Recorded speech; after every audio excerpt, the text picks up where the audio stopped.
Desde siempre, el hombre ha consumido todo tipo de drogas, como medicamento o simplemente por placer. El alcohol, la cocaína, la morfina, todas estas drogas actúan sobre el cerebro.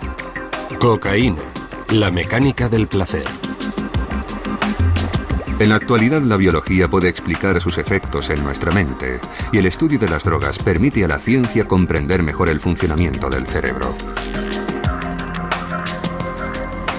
La cocaína y su derivado, el crack, las anfetaminas y los antidepresivos, tienen como característica común proporcionar al que los consume energía, confianza en sí mismo y cierta euforia. Son las llamadas drogas psicoestimulantes.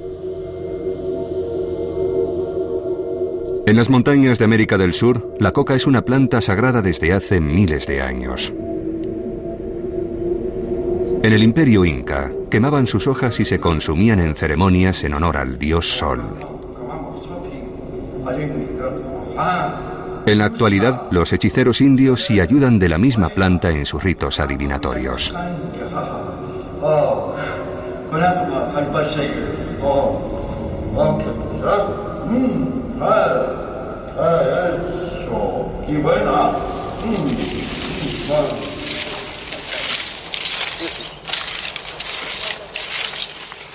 En Colombia, Bolivia y Perú, la mayor parte de los indios mastican hojas de coca para conseguir un poco de energía extra, cansarse menos y reducir el apetito.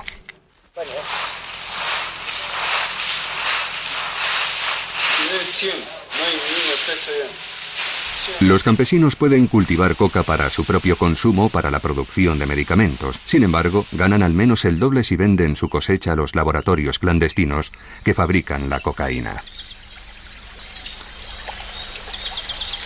Se calcula que en la actualidad el número de cocainómanos en todo el mundo asciende a más de 13 millones.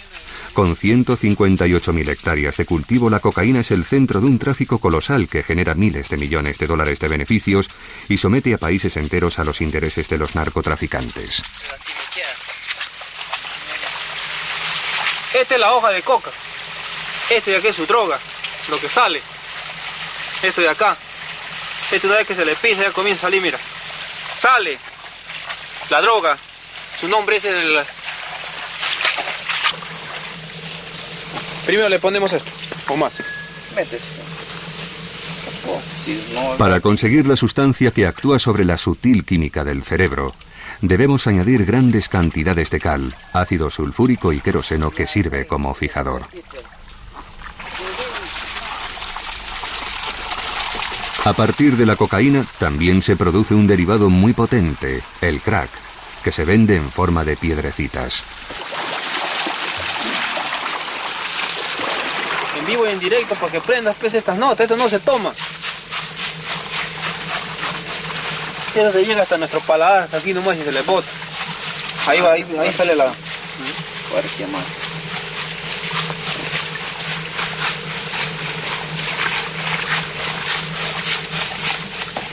¿Has probado el palo? ¿Sí? Siento para la cuchara tengo que...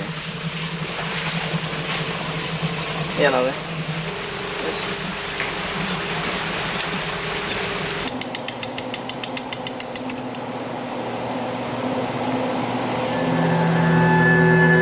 Go ahead, from your side, Dean. There you go.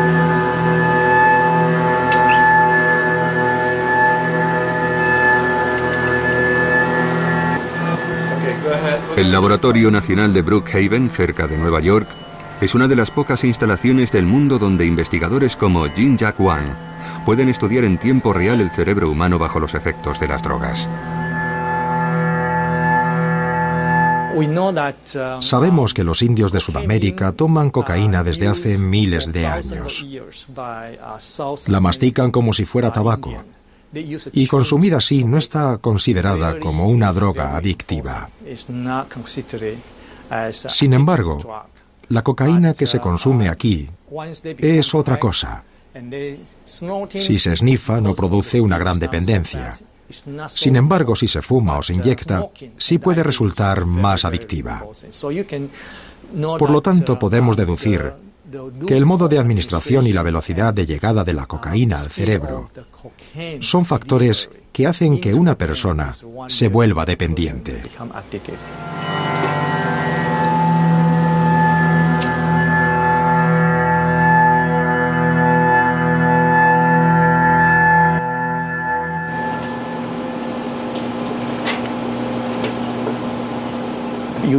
Generalmente, en Nueva York, los consumidores utilizan pipas con filtro para fumar crack. Colocan la piedra de crack en el extremo de la pipa. Lo prenden y luego inhalan. Mantienen el humo dentro y después exhalan. El crack viaja de la boca a los pulmones y llega al cerebro casi inmediatamente. En Brookhaven se usa sobre todo la tomografía por emisión de positrones. Gracias a esta técnica es posible detectar qué zonas del cerebro se ven afectadas por el consumo de drogas. Aquí podemos ver que el crack invade ciertas regiones del cerebro mucho más rápido que la cocaína en polvo o inyectada. Una velocidad que explica la terrible intensidad de sus efectos. Estos trabajos están supervisados por Nora Volkow, una científica que se encuentra a la cabeza del organismo que supervisa toda la investigación pública estadounidense sobre las drogas. Gracias a las nuevas tecnologías y desde luego a los ensayos con animales, hemos demostrado que las drogas, que el consumo regular de drogas, perturba el modo en que funciona el cerebro en aspectos fundamentales que influyen en la motivación de una persona para consumir droga. Este deseo se vuelve extremadamente intenso. Pero también afecta a zonas del cerebro que tienen que ver con la toma de decisiones, el juicio, la habilidad para controlar nuestras acciones y desde luego influye en los circuitos de la memoria. Y no solo en la memoria que usamos para aprender palabras nuevas, sino también en la memoria que tiene que ver con los recuerdos de tipo emocional. En el interior del cráneo, el córtex es la parte más visible del cerebro. Allí residen nuestras facultades intelectuales. Bajo estos pliegues, en una zona oculta, se encuentra el sistema límbico que gobierna nuestras emociones y nuestros deseos. Es aquí donde actúan las drogas. Todas las drogas piratean el sistema de comunicación del cerebro. Y esto es así porque nuestro cerebro pasa la mayor parte del tiempo charlando consigo mismo. Su buen funcionamiento depende de un diálogo incesante entre nuestros 100.000 millones de células nerviosas, las neuronas. Para hacer circular la información, las neuronas envían mensajeros químicos que llamamos neurotransmisores. Ya sea dolor, placer o el ritmo de los intercambios de información, los neurotransmisores regulan un equilibrio sutil y complejo del que depende el conjunto de las funciones de nuestro organismo. Entre cada neurona existe un pequeño espacio donde reina una intensa actividad. Es aquí, en la sinapsis, donde actúan los neurotransmisores. Para hacer circular la información de una neurona a otra, se acoplan a sus receptores correspondientes. Estos mecanismos existen en el hombre y en todos los mamíferos, incluso en los más pequeños. Sin las ratas y los ratones, jamás se habrían estudiado los efectos de las drogas. Compartimos con ellos un gran número de genes y las drogas desencadenan las mismas tempestades en sus pequeños cerebros. De hecho, la humanidad tiene una deuda moral con estos animalitos.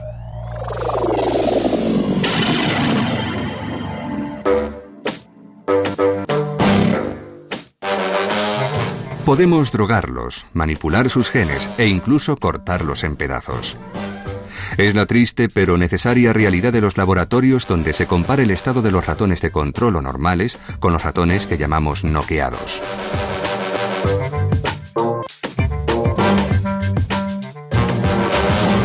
Esta técnica consiste en suprimir ciertos genes en ratones normales, por ejemplo, el gen que controla la fabricación de un neurotransmisor. Estos ratones modificados genéticamente se llaman ratones noqueados.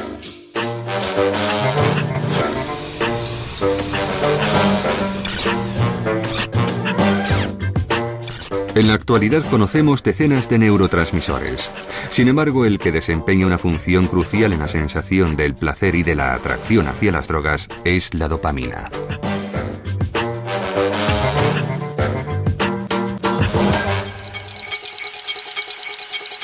Aquí vemos el aspecto que tiene la dopamina al microscopio, bajo su forma cristalizada. y como diagrama químico. Bruno Giros estudia los efectos de esta molécula en el cerebro de ratones normales y de ratones noqueados. Todas las drogas que consume el hombre, la nicotina, el alcohol, los opiáceos, los cannabinoides, los psicoestimulantes, todas estas drogas tienen en común una cosa: liberan dopamina. Por lo tanto, la dopamina se encuentra en el centro de los circuitos de recompensa y, por supuesto, de los circuitos del placer. La dopamina también se libera con el juego compulsivo, actividades sexuales o al comer. En realidad, el hecho de liberar dopamina con el sexo y la comida sirve para garantizar la supervivencia. Es decir, es indispensable para la supervivencia de la especie. Las drogas imitan estas actividades y, por lo tanto, de alguna manera, se aprovechan del sistema, lo usan para su propio beneficio. El cerebro no se creó para convertirnos en seres dependientes de las drogas, sino para reforzar comportamientos que conlleven la supervivencia de la especie, como el sexo y la alimentación. Las drogas, en general, embaucan al sistema, lo engañan.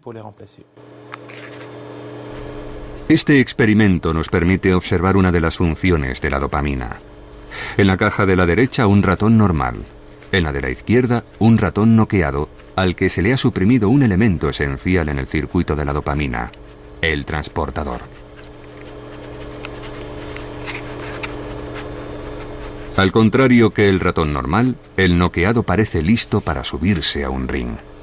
Si se le inyecta cocaína a un ratón normal, tendrá exactamente el mismo comportamiento. De una parte está la terminación nerviosa del animal normal, que libera la dopamina.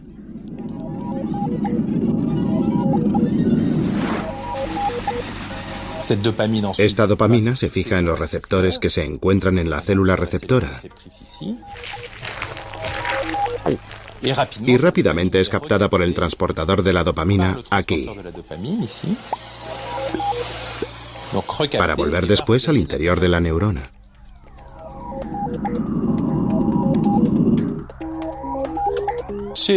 Al ratón normal se le ha inyectado cocaína, un psicoestimulante como la anfetamina, que bloquea el transportador de la dopamina.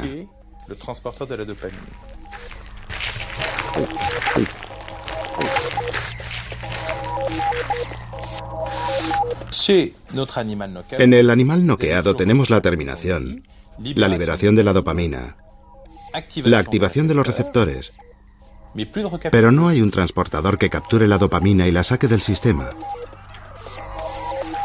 Así que hay mucha más dopamina aquí en la sinapsis, y esta dopamina activa los receptores, y se produce lo que hemos visto en los ratones, una gran hiperactividad. Son mucho más activos, y de hecho tienen un comportamiento totalmente idéntico al del ratón normal, al que se le ha inyectado cocaína.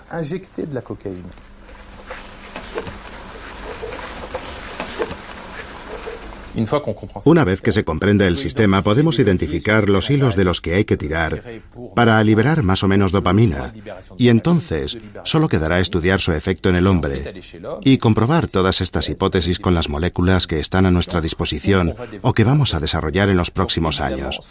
Es evidente que en los ratones no encontraremos las preocupaciones o contradicciones que vemos en la mente del hombre, pero lo cierto es que detrás están la neurobiología y la química, y ambas son exactamente las mismas en las dos especies. Esa neurobiología que en los ratones se expresa a través de un exceso de movimiento, en el hombre lo hace mediante el pensamiento. Al observar los mecanismos presentes en los ratones de control y en los noqueados, los investigadores identifican las innumerables funciones de la dopamina en nuestro cerebro. Y cuando cortan sus minúsculos cerebros en secciones, cumplen con la primera etapa en el descubrimiento de nuevos medicamentos.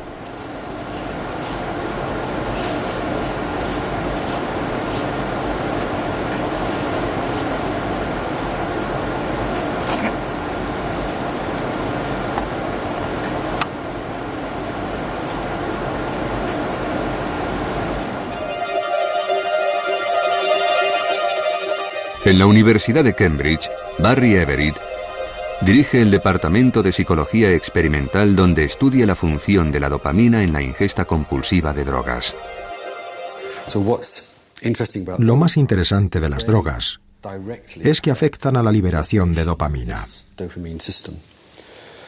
Sin embargo, los opiáceos como la heroína y la morfina interactúan con sus propios objetivos en el cerebro, que no son los receptores de la dopamina, ya que tienen sus propios receptores llamados receptores opiáceos. La nicotina interactúa con un receptor llamado acetilcolina nicotínico, el cannabis con un receptor cannabinoide. El alcohol interactúa con muchas cosas, y entre ellas con receptores MMDA y GABA. Así que cada tipo de droga tiene su propio blanco químico dentro del cerebro. Y una de las principales teorías sobre por qué todas las drogas son adictivas, aunque tengan composiciones diferentes, es que aunque producen efectos distintos, todos acaban convergiendo en el sistema de la dopamina. Así que, de un modo u otro, la cantidad de dopamina sube en el cerebro.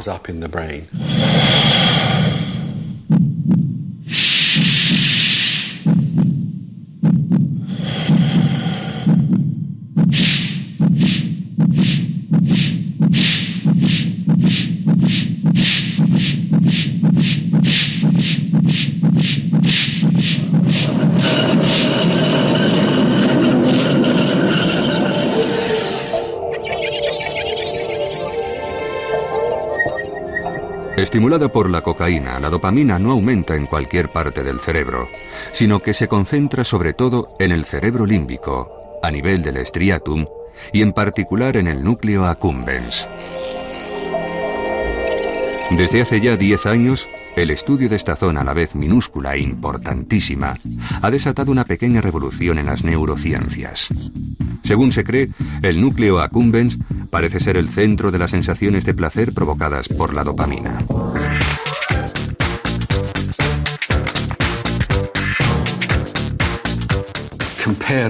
Las drogas funcionan de forma muy diferente a otras acciones que generan una respuesta positiva o que producen sensación de placer, como comer, beber o el sexo.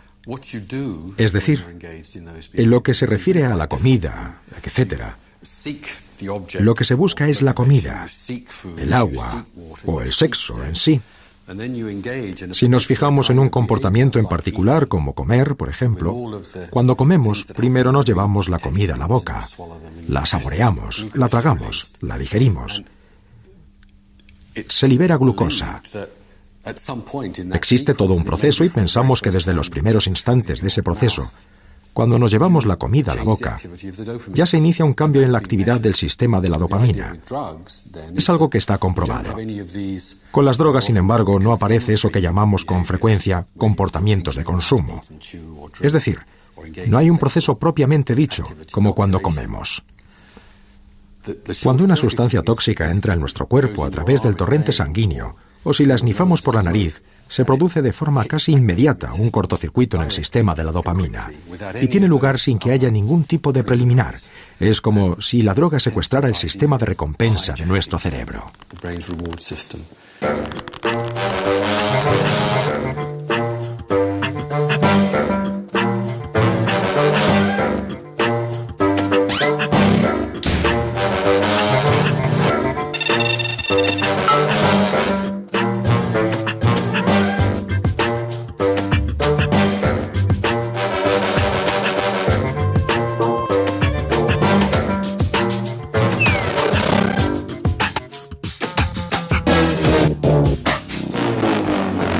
Bajo los efectos de la cocaína, la dopamina se mantiene activa en la sinapsis durante un periodo de tiempo 300 veces superior que en estado normal. Algunos estudios demuestran que esta avalancha en el cerebro de los cocainómanos acaba por dañar los receptores de la dopamina. Y aunque es posible que se reparen solos, jamás tendrán la eficacia inicial, ni siquiera tras años de abstinencia. Estos estragos en el cerebro causan procesos depresivos y dificultad de concentración.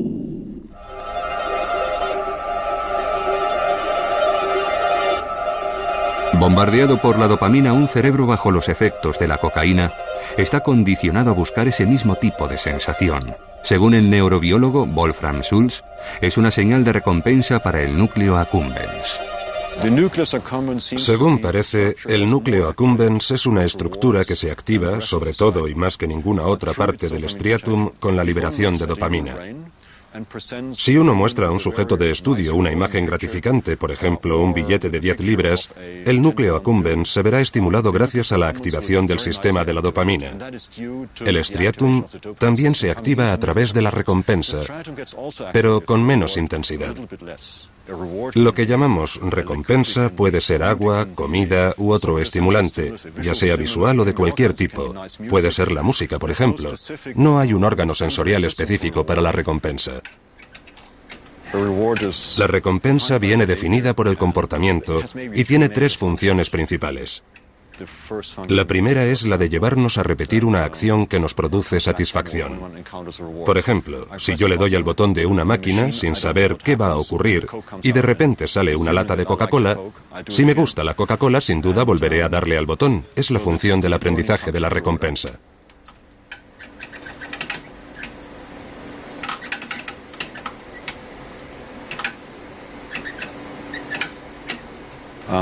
La segunda función tiene que ver con nuestra capacidad para identificar una recompensa. Cuando eso ocurre, la buscamos, intentamos conseguir esa recompensa.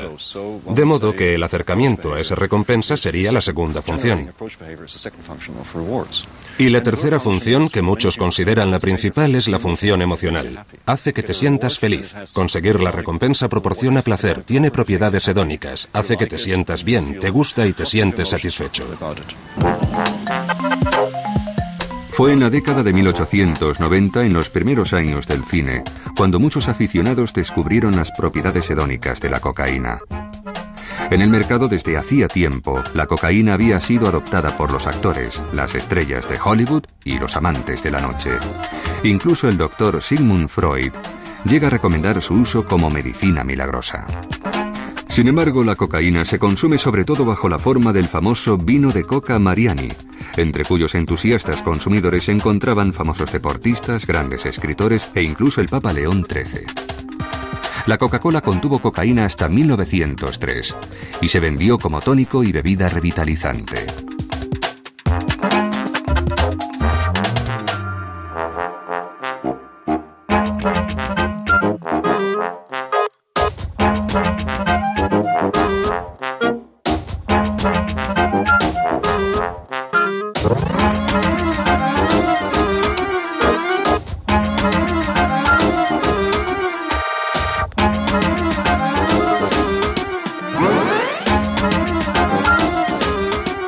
Finalmente se prohíbe el consumo de la cocaína en todo el mundo a partir de 1914.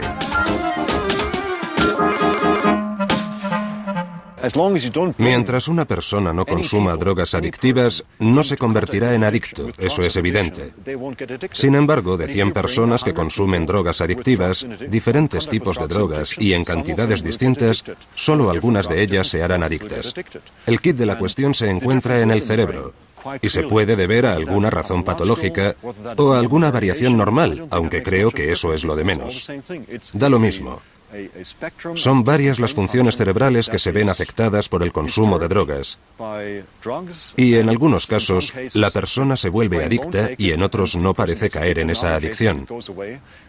Y eso no se debe solo a la anatomía del cerebro, sino a más factores, al medio, al contexto social, la historia del individuo, a las circunstancias de cada cual, a qué comen o beben. De hecho, en algunos casos se podría decir que la adicción se parece a la esquizofrenia. Es un verdadero desorden cerebral. Hay datos que así lo sugieren. Es una posibilidad, pero no lo sabemos con certeza.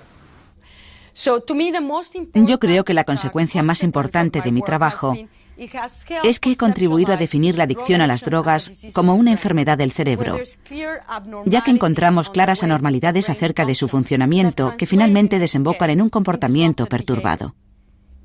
Los posibles errores en el funcionamiento del corazón se traducen en una mala circulación, y eso lo entiende todo el mundo. Nadie cuestiona que si uno tiene un problema en el miocardio, quiere decir que tiene una enfermedad cardíaca. Con las drogas no ocurre lo mismo. Si tenemos un individuo que consume drogas y que presenta un comportamiento anormal, nadie le considera un enfermo.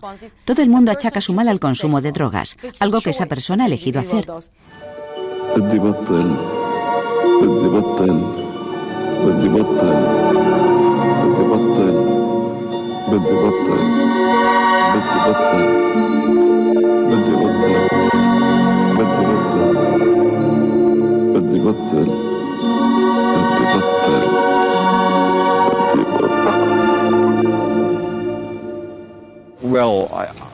Creo que hay personas que se encuentran en mejor posición que yo para definir lo que es adicción.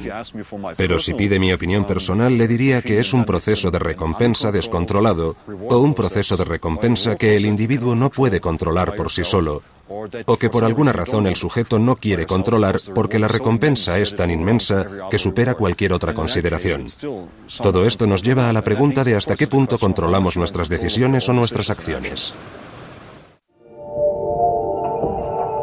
Una anomalía en los circuitos cerebrales podría explicar por qué algunas personas se sienten atraídas por las drogas. Son incapaces de resistirse a la tentación del placer y se vuelven esclavos de sus impulsos.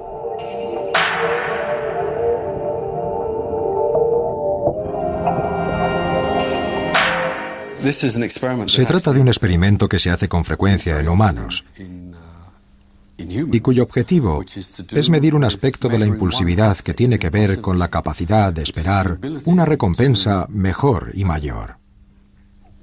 Es algo así como decir, ¿quieres una galleta ahora o un bollo más tarde? Es decir, le das al sujeto la posibilidad de elegir entre una recompensa inmediata, aunque pequeña, o una recompensa mejor, pero más tarde.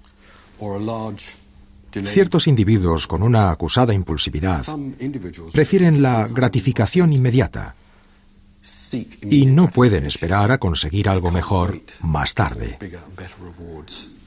Y no sabemos mucho de ese aspecto a nivel neurobiológico, pero parece que se puede deber a algún fallo en el núcleo accumbens que promueve ese tipo de comportamiento.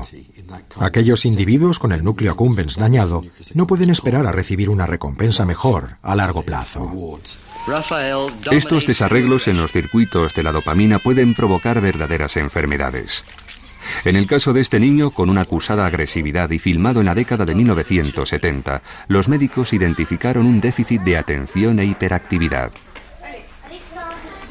Más conocido bajo el nombre de hiperactividad, este desorden produce un comportamiento agresivo, una gran impulsividad e incapacidad para concentrarse.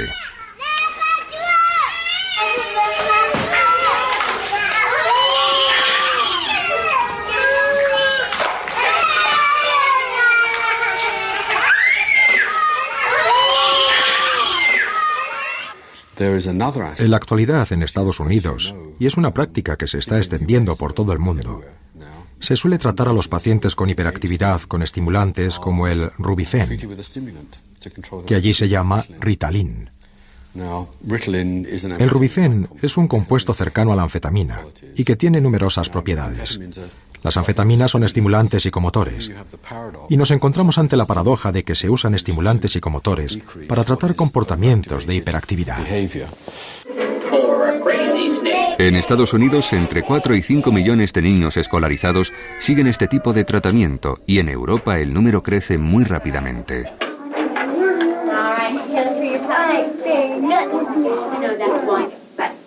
¿Qué quieres, cariño? Mi medicina.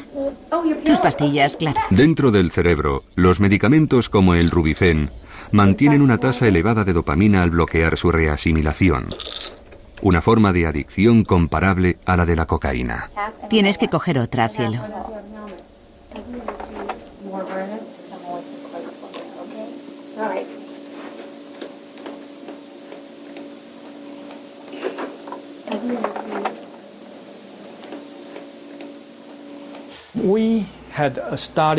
Hicimos un estudio muy interesante. Usamos una medicación muy parecida a la cocaína. El compuesto activo era el metilfenidato, es decir, una forma de Rubifen que no se receta y que se inyecta. Y le proporcionamos esta medicina a un grupo de adictos a la cocaína que se la inyectaron.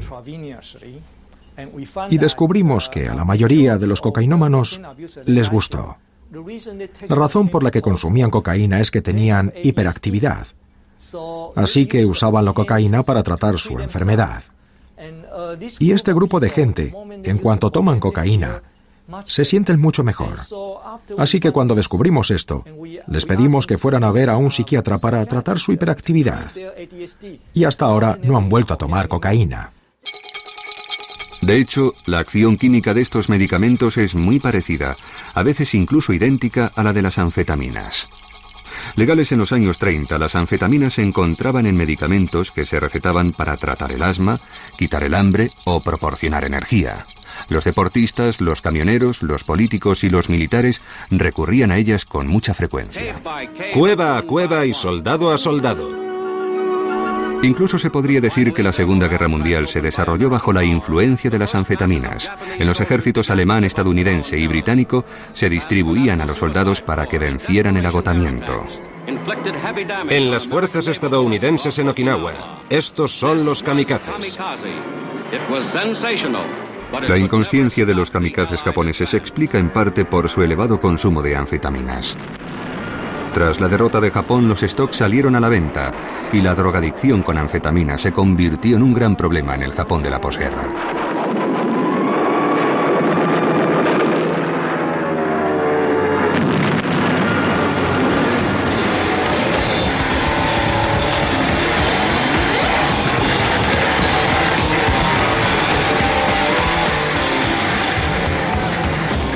En la década de 1960, la anfetamina, rebautizada con el nombre de Speed, alcanza gran popularidad entre los jóvenes. Bajo su efecto, los Who compusieron My Generation y rompían sus instrumentos después de cada concierto.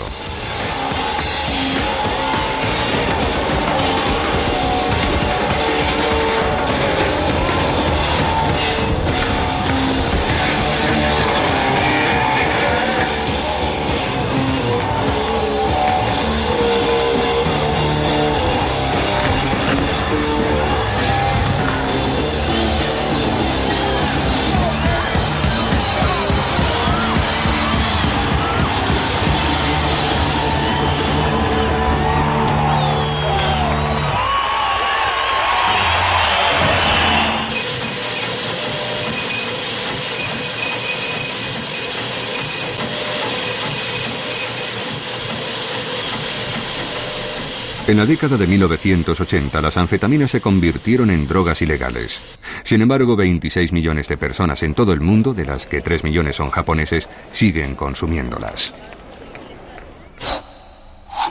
A diferencia de la anfetamina normal, los productos como el Rubifen, prescritos para niños, actúan más lentamente y durante más tiempo. El resultado no producen euforia, sino una mayor capacidad de concentración. Pero cabe preguntarse por el futuro de estos niños que toman estimulantes. Hay quien piensa que en el futuro se arriesgan a desarrollar una apetencia especial por las drogas. Se han realizado muchos estudios sobre si los niños, dada la vulnerabilidad de su cerebro en desarrollo, pueden hacerse adictos a las drogas estimulantes psicomotoras. Y hasta el momento, los datos de los que disponemos son contradictorios. En un par de estudios se sugiere que el peligro de adicción es mayor en pacientes tratados con Rubifen. Sin embargo, en otros no se detecta nada parecido. Así que estamos ante un asunto de difícil solución. El número de pacientes que reciben tratamiento contra la hiperactividad es considerable. Sin embargo, no es nada comparado con los 300 millones de consumidores de otro tipo de psicoestimulantes que se venden con receta médica, los antidepresivos.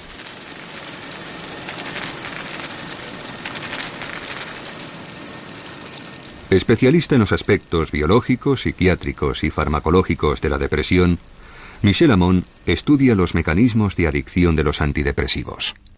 Todos sabemos por intuición lo que es la depresión. Un estado de tristeza, eso lo entendemos todos, pero también se caracteriza por la aparición de otro tipo de síntomas que demuestran claramente que estamos ante una patología, una enfermedad. El sujeto presenta una gran falta de autoestima. Cree que no vale nada. Además, pierde todo tipo de motivación. Le falta energía vital, por así decirlo.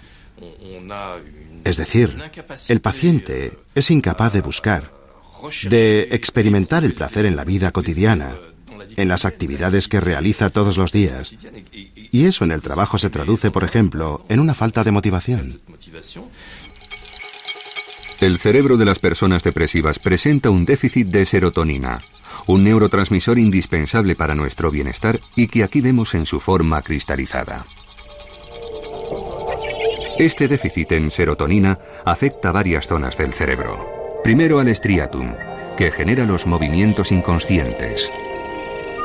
Después afecta al tálamo y al hipotálamo, que regulan funciones corporales como la temperatura, el apetito y el sueño.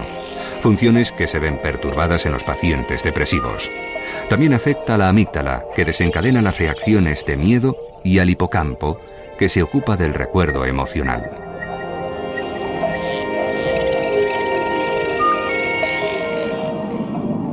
Los antidepresivos que se usan en la actualidad actúan sobre la serotonina como los psicoestimulantes sobre la dopamina. Sus moléculas ralentizan la reabsorción de la serotonina, por lo tanto, esta activa sus receptores durante más tiempo.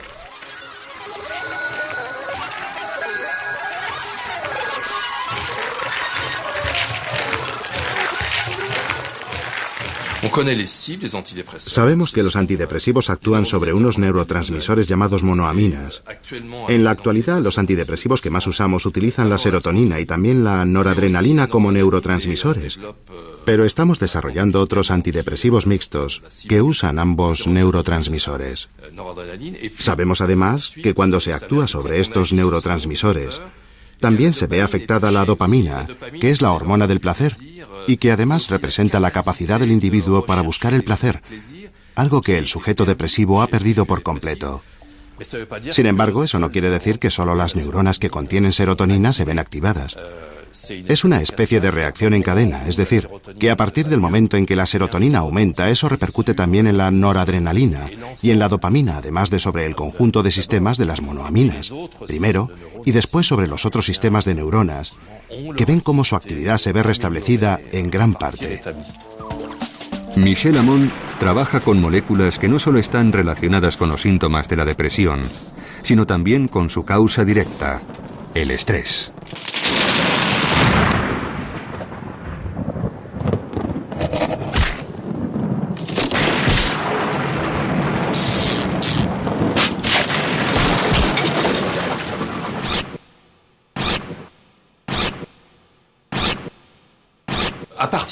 A partir de esa idea, hemos logrado reproducir modelos de depresión en animales causada por la exposición de estos a un estrés continuado.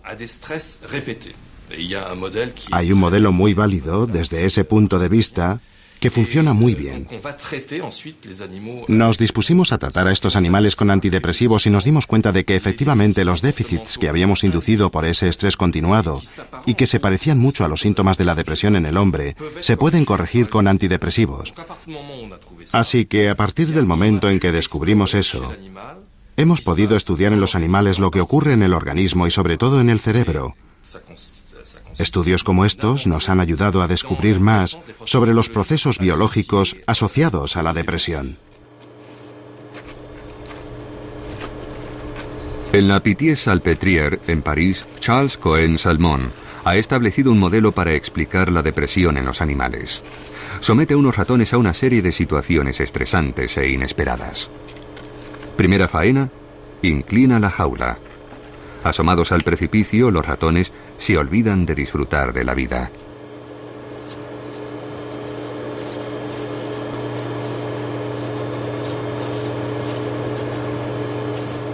Segunda causa de estrés, la suciedad. El ratón debe abandonar el confort de su nido y enfrentarse a los tormentos de una siesta húmeda.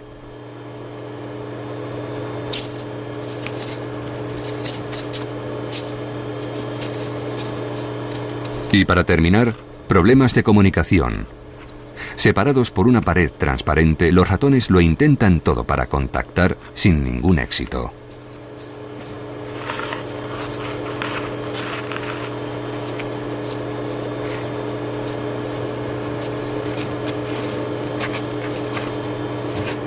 El aumento del estrés perturba el funcionamiento del cerebro y puede hacer que los ratones caigan en un estado depresivo.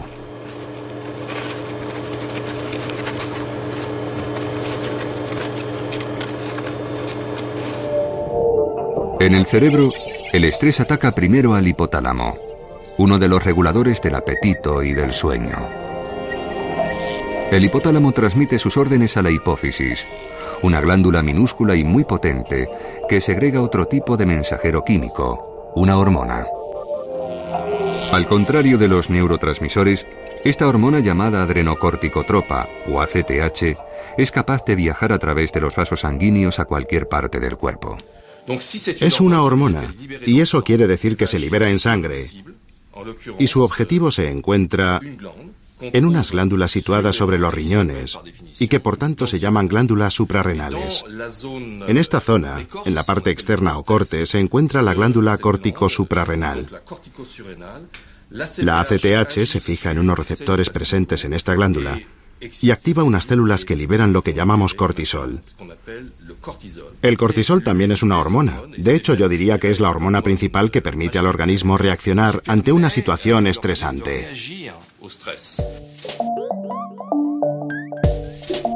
El cortisol desencadena una movilización general del organismo y un consumo intensivo de sus reservas de energía, azúcar y grasas.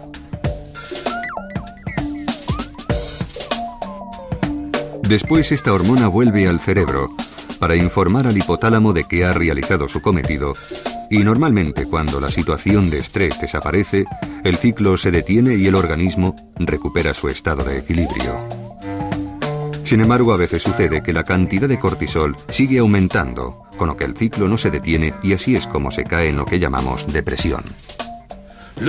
El sujeto depresivo es un individuo cuyo sistema de estrés, de reacción al estrés, está constantemente activo.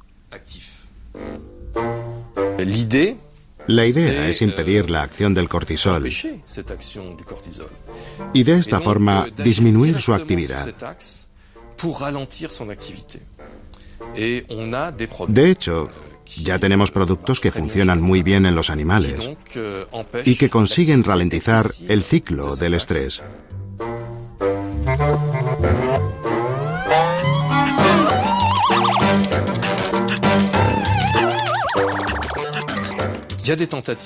Se están realizando pruebas con seres humanos con resultados muy esperanzadores. Se calcula que alrededor del 15% de la población mundial puede presentar en algún momento de su vida un cuadro con síntomas de depresión. El hecho de estar deprimido, hasta hace poco tiempo, y aún hoy en algunos lugares, está considerado como una cosa negativa, pero en realidad es mucho más. Es una patología, una enfermedad. El sujeto que padece depresión sufre mucho. Hay un estrato biológico que se puede apreciar con claridad. Es decir, podemos ver lo que ocurre en el cerebro del enfermo y qué efectos tienen las medicinas sobre él. De modo que la depresión es una enfermedad como lo es la dependencia de las drogas. Un toxicómano es un enfermo, no es un sujeto al que debemos tratar o considerar como a un delincuente, sino como a un enfermo. Por supuesto, después de que algo le llevara a probar la droga por primera vez, su vulnerabilidad particular hizo que se convirtiera en un enfermo al que hay que curar. Son enfermos. Los deprimidos son enfermos, los fóbicos son enfermos. Los trastornos del comportamiento son enfermedades reales.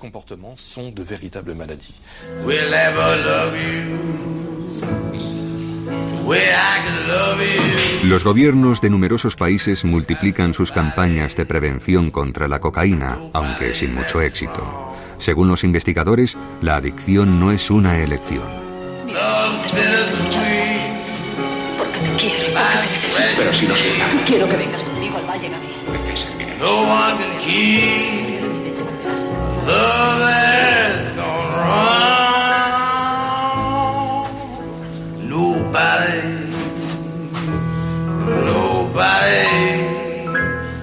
love you the way that I could. 'Cause nobody that's strong. 'Cause nobody. Al principio hay una elección, y pongo la palabra elección entre comillas, porque muchas veces la adicción comienza durante la adolescencia y a veces incluso en la infancia. Y cuando los chavales entran en contacto con las drogas, lo suelen hacer en compañía de su grupo de amigos o conocidos. Y muchas veces comienzan a consumir no porque lo elijan, sino porque quieren formar parte del grupo, que es una respuesta neurobiológica natural cuando se es adolescente. Uno quiere ser como los demás, quiere caer bien, y eso hace que sea muy vulnerable a las influencias. Sin embargo, imaginemos que eligen consumir drogas a pesar de todas las advertencias. Algunos de esos adolescentes tomarán la droga, experimentarán sus efectos y ahí se acaba su experiencia. Sin embargo, otros se vuelven adictos. Eligieron tomar la droga, no convertirse en adictos. Es como el que fuma un cigarrillo. Elige fumar, pero no desarrollar un cáncer de pulmón, por ejemplo. El proceso es exactamente el mismo. No lo sabemos con total seguridad, pero se calcula que alrededor de un 20 o un 30% de los sujetos que consumen drogas son especialmente vulnerables a ellas y se convertirán en adictos. ¿Es la toxicomanía una verdadera enfermedad del cerebro? Nuestra voluntad y el control de nuestros deseos dependen del equilibrio interno de nuestro cerebro. Una de las cualidades más apreciadas del comportamiento humano es el control. Todos otorgamos un gran valor a la libertad. Es muy importante para nosotros. De hecho, hay gente que lucha por conseguirla. Sin embargo, no hay libertad si no existe un control voluntario. Hay ciertas zonas del cerebro que deben funcionar adecuadamente para que exista ese control. Y si esas zonas no funcionan bien, ¿dónde queda nuestra libertad?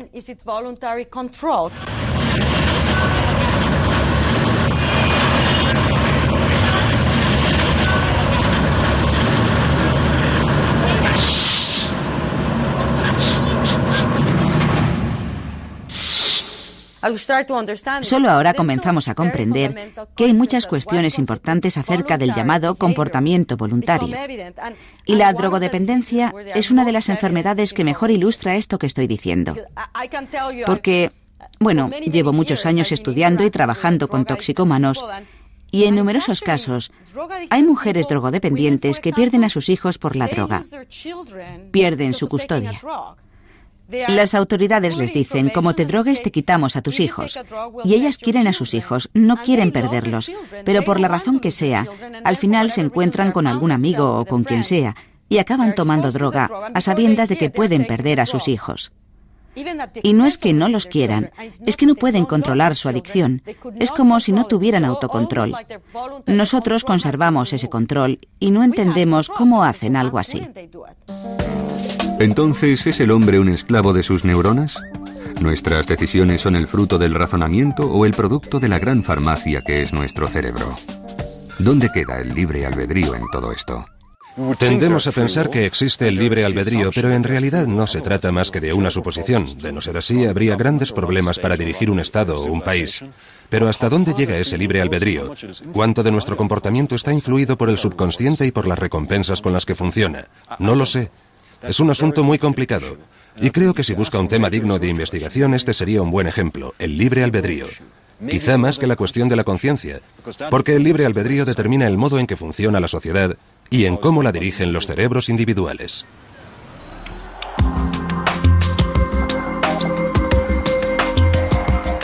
En lucha contra sus pulsiones, desestabilizado por su farmacia interior, ¿es el hombre una marioneta de su laboratorio cerebral? Nadie puede ya ignorar hasta qué punto la química del cerebro forma un equilibrio sutil, capaz de influir en todos nuestros comportamientos y nuestra actitud frente a las drogas, por ejemplo. Las alteraciones en la química cerebral permiten localizar el origen de algunos problemas psíquicos. Los antidepresivos corrigen anomalías perfectamente observables en los cerebros de los pacientes con depresión. Los trabajos realizados hasta ahora obligarán a muchos a cambiar su postura frente a verdaderas enfermedades como la depresión y la toxicomanía.